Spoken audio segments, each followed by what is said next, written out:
the most important aspect of fire management is to make sure that you're sure with your knowledge. If you decide you don't believe fire belongs in your landscape, make sure that you're sure. If you think that you need to burn every 3 years, then make sure that you're sure. And the only way to do that is to analyse that, to not burn one piece for a couple more years and see what happens. So whatever you hear or read or see about fire, make sure that you're sure. How can you possibly be sure? You can check with long-term locals. Yep. So people tell me, oh, a fire will never cross this greater blade width.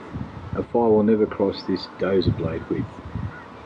At the Beerburrum fires in 1994, I saw fire jump 4-lane highways 4 times in 10 minutes. So I'm always a bit amused. Given the right weather conditions, fire can do anything.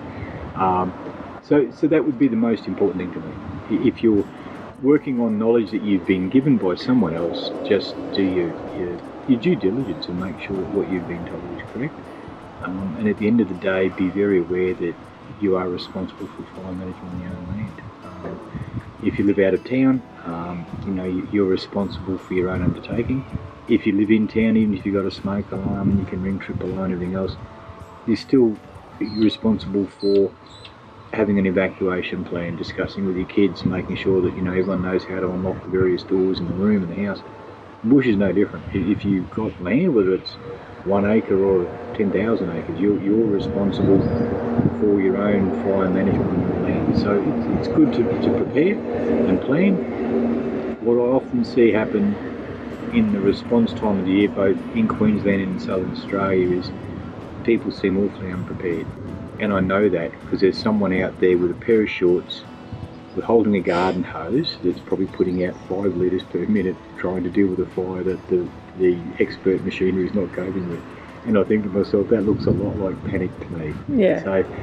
So if you're doing anything with fire, make sure that you're sure. Do your own understanding, your own research, and be so you can have confidence that what you're doing is right.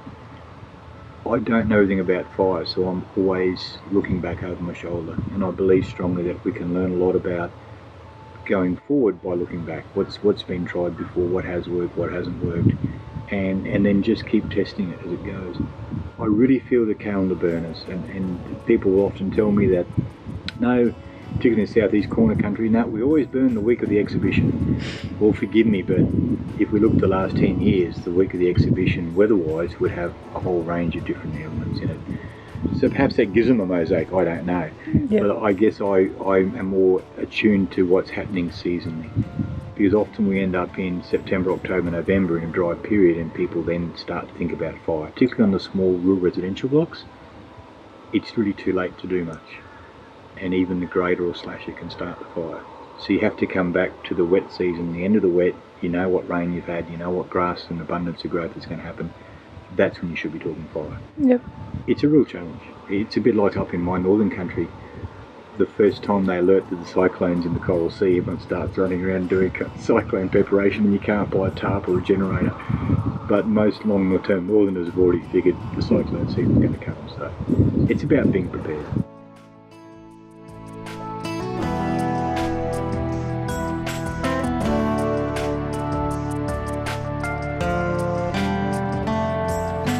Preparing for fire management, well, I always think where they are in the rural community, talk to someone local that's been there a long time, and you should be able to judge from their land or their cattle or their property whether they're a good land manager or not, and talk to someone long-term local that's got a lot of practical experience and probably has the skill set. If that person's not available, because that's the very reason that the land use has changed, the local Rural Fire Brigade, get on their warden or the brigade, which you normally can find by asking questions at school or the local shop. Everyone knows you're in a small community. There's a whole lot of information now becoming available on websites, and there's certainly our website, Condom Alliance, will have some links. Southeast Queensland Fire and Biodiversity Consortium have a great website, and they run a twice-a-year workshop for people to attend and learn more. So it's about asking people who've been there before you, which to me again just makes good sense. Yeah. And I guess the local volunteer Rural Fire Brigade principle is founded on neighbour helps neighbour. That's how it was formed in 1927.